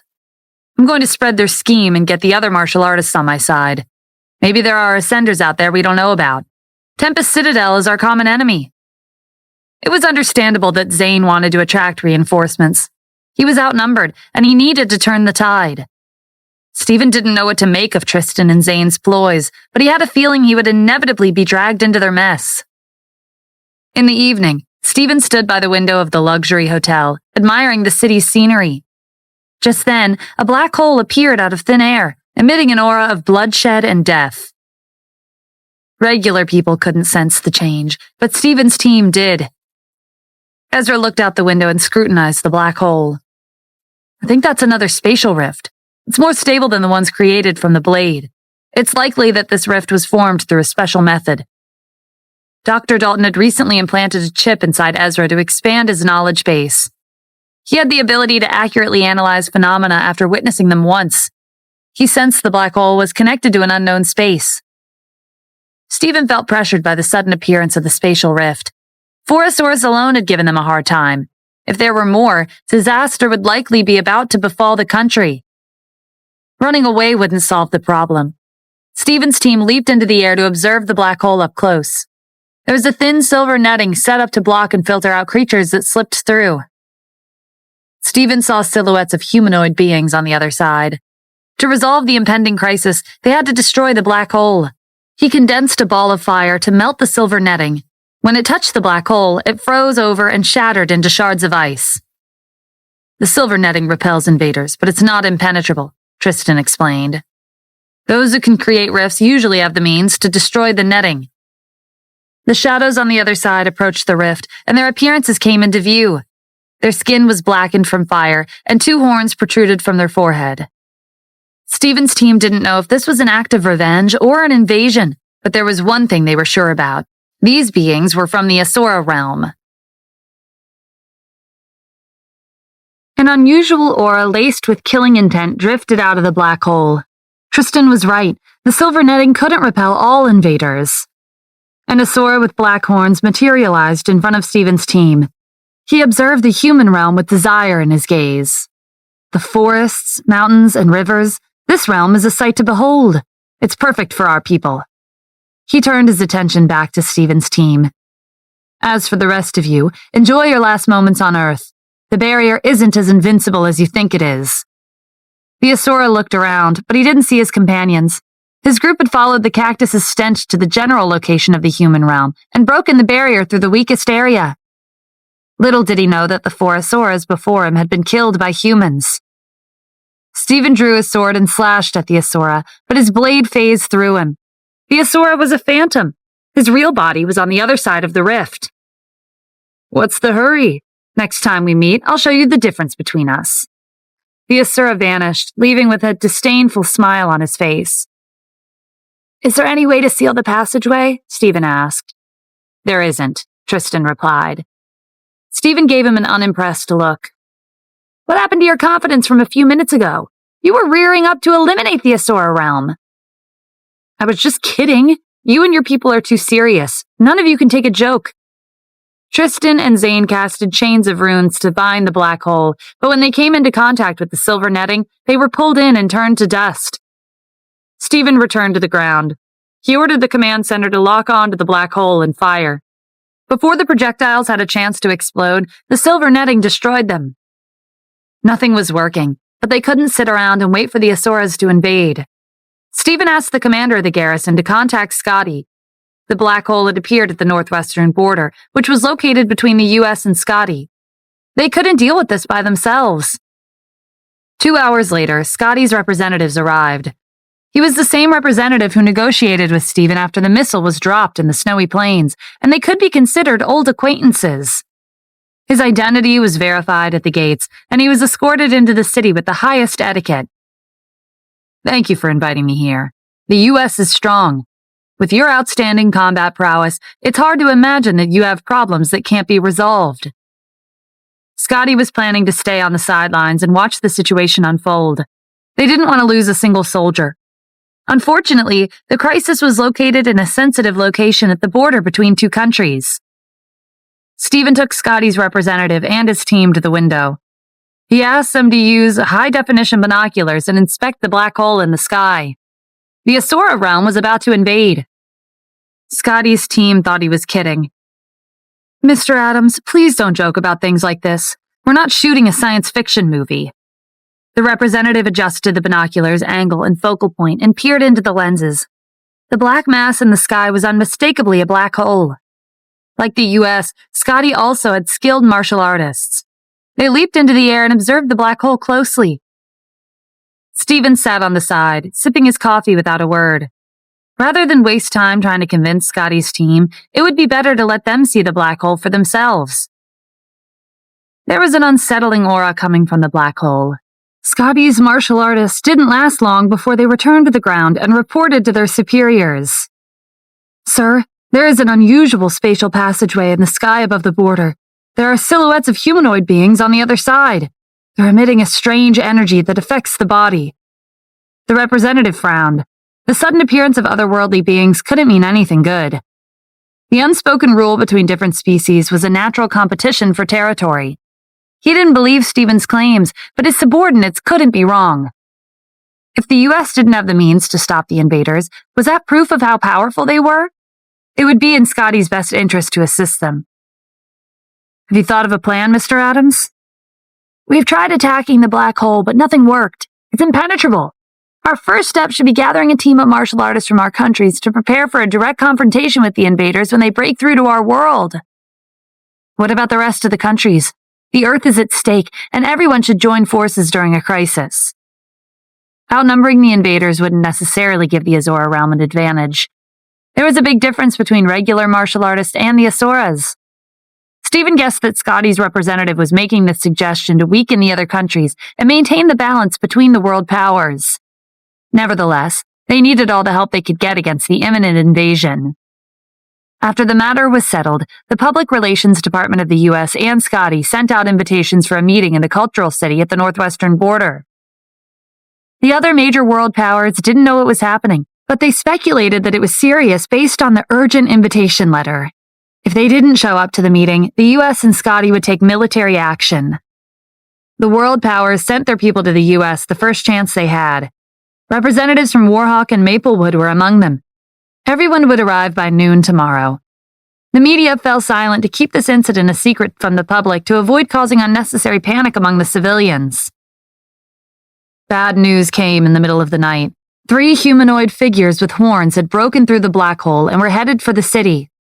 The garrison's personnel had used binoculars to monitor the black hole, but they hadn't seen the Asuras until they were close. This could have been an illusion generated by a strange aura. Stephen went to the room next door to wake Scotty's team. They were staying at the same luxury hotel. "The crisis is here. Gather your martial artists." "Are the invaders in the city?" Scotty's representative asked.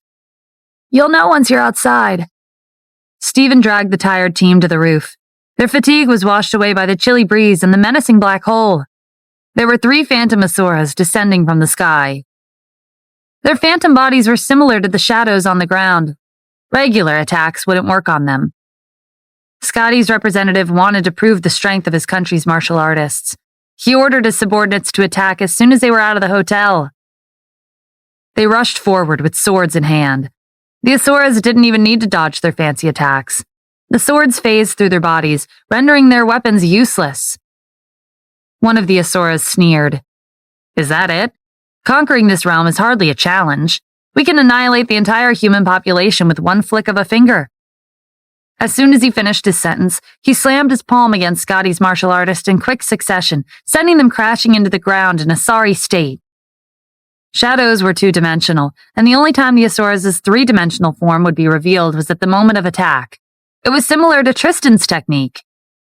As a commander, Scotty's representative was infuriated by his subordinate's subpar performance. To restore their image, he asked Stephen for his intel. "How did you force them back the first time? Don't even think about hiding information from us." Stephen told him about the previous battle. They only won because they managed to lure them into another space. The 3 phantom Asuras were much stronger than the 4 before them. Firepower wouldn't be able to harm a hair on their head. Scotty's martial artists were determined to demonstrate their true abilities. They dusted themselves off and got to their feet. They gathered their inner energy to form a large phantom of a snowy white bear. It bore its fangs and brandished its claws. Putting one phantom against another should nullify the 2-dimensional obstacle. Their theory was confirmed when the bear's paws destroyed the Asura's phantoms. The Asura returned to their main bodies and hid on the other side of the black hole. They began to comment on the battle that just took place. "Before we remove the silver netting, appearing in the human realm is a waste of time." "Why? We can use those humans as target practice." "It's not worth it. Annihilating a city won't cause damage to the human realm. We would prioritize breaking through the spatial passageway." Scars littered the Asura's skin, caused by forcefully trying to break the silver netting. No matter how powerful they were, the silver netting contained the natural laws of the human realm and the Asura realm. Defying the laws of the world wasn't an easy task. The population of the Asura realm was divided into tribes. Fighting and killing each other was the norm. It was the most effective method to fight for resources in a harsh environment. However, that wasn't their only priority. They kept an eye out for opportunities to invade other worlds. Exorcists were a special type of cultivator in the Asura realm. Their martial arts were capable of sealing their opponent's inner energy to limit their strength and force them to fight using brute strength. It was completely different from regular martial arts. Whether the Asuras could break through the silver netting or not depended on the presence of an exorcist and their skill. The Asura realm is vast. When are we going to find the exorcists? Searching for them is like finding a needle in a haystack. Our tribe is obsessed with the human realm, but who has ever truly caught a glimpse of an exorcist? Do they really exist? Maybe they did tens of thousands of years ago. How long do we have to stay here? We haven't made any progress. We're insignificant members of this tribe. They assign us all kinds of menial tasks. If we follow their orders and complete the tasks we're given, we'll eventually make a name for ourselves." The Asuras sighed. Who knew how long that could take? Complaining tired them out. They returned to the ground and laid down comfortably on the rocks. The humans were obstructed by the spatial barrier just like them, so they weren't worried about being jumped in the middle of their naps. Outside the black hole, the conflict was quickly resolved after the phantom of the white bear made its appearance. Scotty's martial artists returned to their superior's side. They held their breaths, too afraid to breathe. They'd almost lost face. Stephen stepped in and consoled them. "Let's go back to the hotel. We'll have an easier time once the other representatives arrive." Scotty's representative was doubtful. "I hope you're right." "Alone, you're with me." Stephen scanned the area, but he couldn't find their hideout. He didn't know how big the realm was, and exploring without a concrete lead would be risky. At that moment, a team of Asuras rushed over to their sleeping companions. The captain of the team was infuriated to see them slacking off. He unraveled his whip and slammed the ends into the ground. "What do you think you're doing? You had one job. Keep an eye on the spatial rift and report any changes immediately. You couldn't accomplish something this simple?" The Asuras were beaten until lacerations covered their skin and flesh. The captain's brutality and formidable strength were astonishing. When the whip finally stopped, the captain's gaze fell on one of the Asuras. "Where did your token go? It's an important item. You should never leave your person." "It's right here." The Asura reached for his waist, but the spot where he always kept his token was empty. He'd lost it, and his life would soon be forfeit. "I think I dropped it somewhere on the way here." "How do you know martial artists from the human realm didn't cross the rift and steal it?" the captain demanded. "The silver netting is powerful. Weak beings like them couldn't possibly have passed through." "You idiot. The weaker they are, the easier it is to pass the netting. You'll be held responsible if something happens." The captain was here to conduct a routine inspection. He hadn't expected the guards to be so careless. He leaped up to the black hole and inspected the netting for minute changes. There was no sign of anyone having crossed the rift recently. The captain sharpened his senses and looked around. He couldn't sense anyone in the vicinity except for his companions. He landed on his feet and addressed the Asura who'd lost the token. "From today forward, you are to be reassigned to the canyon to mine during the day. At night, you'll search the area for your lost token. When you find it, you may return to your post." The Asura reluctantly acknowledged the captain's order. In a battle between tribes, it was common for the losers to become the victor's captives. They were typically assigned to laborious jobs like mining. His status as an Asura had been reduced by one sentence from the captain. The inspection was completed quickly, and the captain left with his team and the Asuras who'd been slacking off. Stephen was hiding behind a rock nearby with the ice dragon. He'd snatched the token right before the captain and his team showed up. "What's so important about this token?" "It could be an access card to a restricted area in the tribe," the ice dragon guessed. "Let's follow them." Stephen left without waiting for an answer. The ice dragon was exasperated. Stephen was only at the martial Grand Master in this form, but he was determined to cause trouble for the tribe. The two of them followed the Asuras away from the rift. At some point, the captain's team and the Asuras in charge of monitoring the rift went their separate ways. They trailed after the group heading to the canyon. Based on their conversation, the ores and crystals used to forge weapons contained large amounts of energy, like the black gunpowder in the human realm. The Asuras stopped when they were close to the canyon. The ones who still had their tokens on them reassured their friend. "Focus on mining. We'll search for your token. There's no one else besides us in this area. It's probably somewhere on the road." "That can't be right," the Asura said. "I remember adjusting the token on the strap around my waist when we reached the rift. What if the captain was right and those pesky humans invaded our realm?" His companions laughed. "You're overestimating them. Sneaking into our realm is a death sentence. Besides, even if they really did sneak past us, we'll tear them to pieces once we find them." The unlucky Asura set off for the canyon to mine. It wasn't that far from where his group split up. Stephen and the ice dragon followed from a safe distance. Sounds of pickaxes hitting rock rang out as they approached the canyon. They saw a group of Asuras sweating profusely and swinging their pickaxes at the rocks. Unlike the Asuras they were following, their horns were a different color. The simplest and most effective way to identify an Asura's tribe was the color of their horns. When Stephen saw the shocking number of captive Asuras in front of him, he knew it was an opportunity to stir things up. If we help them escape, the conflict between the tribes will escalate. The ice dragon's sphere of light circled the air, gesturing to the entrance. Did you forget about those guards? If we release the captives, they'll do whatever they can to escape, including taking down those guards. The ice dragon shook his head, frustrated. Stephen was determined, and there was no talking him out of this. The Asuras ventured deeper into the cave. He should have been the manager of the mine, but one moment of carelessness had landed him with a less than desirable task. Stephen and the ice dragon didn't follow him. They drifted to an empty part of the mine where the water gave off an unpleasant smell. No one worked here. They found fragments of an ore vein lying on the ground. Stephen extended a cord of his spiritual energy and carefully touched the fragments. He sensed the pure energy inside. It was similar to the nuclear energy on Earth. The Asuras could be forging weapons similar to the ones they had in the human realm. After establishing that the ores were high-quality raw materials, Stephen began to search for a way to detonate the ore vein. He and the ice dragon spotted an open-air mine hundreds of miles away. Most of the guards were stationed there. They were at the edge of the mine, chatting or slacking off. Even with the captain's routine inspections, the Asuras never failed to be lazy. Stephen pointed at the abandoned mine nearby. It's connected to the place where the captives are mining.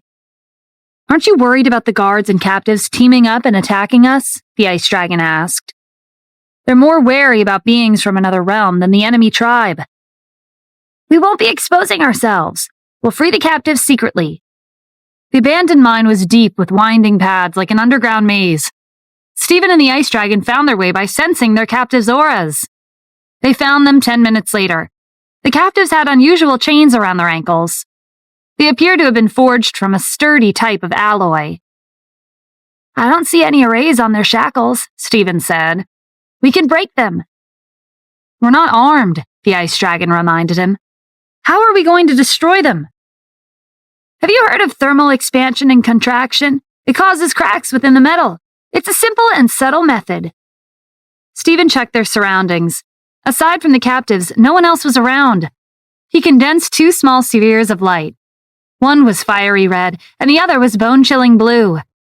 The lights entered the shackles, causing the metal to undergo a drastic change in temperature. The shackles were destroyed one after another. None of the captives noticed. The cracks were barely visible in the dusty mine. When the thud of metal hitting the ground rang out, the captives looked down at their shackles in confusion. Fragments of metal were scattered by their feet. They'd finally regained their freedom after slaving away in the mines for so long. It was hard for them to suppress their emotions. A huge disturbance broke out. Kill all of the guards! Don't be intimidated by their numbers! After getting rid of them, we'll occupy the mine and the high ground. Then we'll free our companions and make the tribe pay. A violent explosion erupted in the mine. The captives infused their energy into the ores and used them like grenades. The ores exploded when they reached the guards. The ice dragon anxiously urged Stephen to leave the mine. Let's get out of here. These explosions are going to cause a chain reaction. The mine will collapse soon. The two of them drifted out of the mine as fast as they could. Not even 1 minute later, the mine went up in flames. The Asura tribe in the vicinity noticed the chaos and sent their people to suppress the captives. To survive, the captives used their knowledge of the mine's terrain to catch the guards by surprise and toss them into the depths. Then they scattered and fled in all directions. It was impossible for the tribe to capture them. If Stephen and the ice dragon were 1 minute too late in leaving the mine, they would have been turned to ashes by now. This was a big blow to the tribe, but they're not our only enemies, the ice dragon said. It seems like the entire realm is preparing to invade our world. They'll be gathering near the black hole soon. If we don't leave now, we'll be stuck here forever. Stephen agreed. They can't invade until they find an exorcist to destroy the silver netting. If we're lucky, we'll find them first. The ice dragon was skeptical. Even the Asuras couldn't find an exorcist. They retraced their steps, drifting out of the canyon and back to the black hole. The Asuras keeping watch had disappeared. They'd most likely gone to the mine to stabilize the commotion. Stephen crossed the rift with the ice dragon and returned to the human realm safely. He was able to bring the token with him, which meant if it wasn't a weapon with spiritual energy.